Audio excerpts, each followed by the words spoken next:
Il rêve de représenter la France aux Olympiades des métiers. 13 jeunes experts de la métallerie, déjà sélectionnés dans leur région, se perfectionnent en ce moment en espérant décrocher un titre national. À Marseille, Mathieu Perrault et Frédéric Miara. Sous le regard de leurs entraîneurs, voici les meilleurs espoirs français. Les plus rapides, les plus précis dans la catégorie métallerie. Pas vraiment des bricoleurs du dimanche. 181,1, c'est mort, j'ai pas ma cote. Si je suis à 181,09, j'ai ma cote. Ces jeunes de moins de 23 ans ont tous terminé premiers aux sélections dans leur région. Au championnat de France en septembre prochain, ils seront rivaux.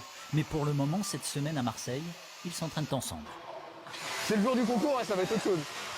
Je sais pas si je les aiderai à mettre en place la machine ou je sais pas, on verra bien.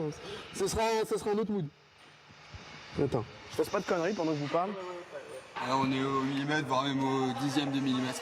Cette fois, ils ont quelques heures pour réaliser cette plateforme métallique, avec des experts du métier, tous bénévoles pour les conseiller. C'est bien, c'est comme ça qu'il faut le voir aujourd'hui. Le jour J, ça sera pas la même. On est sur les Jeux Olympiques des métiers en fait. Donc le mental compte évidemment, faut pas s'effondrer. Et puis on a des gens en face qui sont aussi entraînés et il faut tenir le coup quoi. On pense à ce maillot de l'équipe de France. Oui, tous les jours, tout le temps. C'est une motivation qui reste perpétuelle pour tout le monde. À chaque concours, il faut réaliser une œuvre en un temps limité.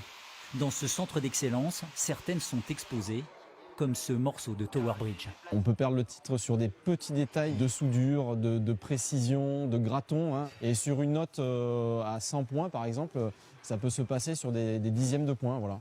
William a participé à plusieurs finales mondiales. Pour lui, il faut deux choses essentielles pour espérer y faire des étincelles. Il faut de la passion, de toute façon il n'y a pas le choix, on ne peut pas faire sans. Il faut de la persévérance, beaucoup de persévérance. Voilà pourquoi il faut passer beaucoup de temps à l'entraînement. Cela vaut pour ce métier, comme pour les quelques 60 autres qui sont en compétition. Alors, non loin de Marseille,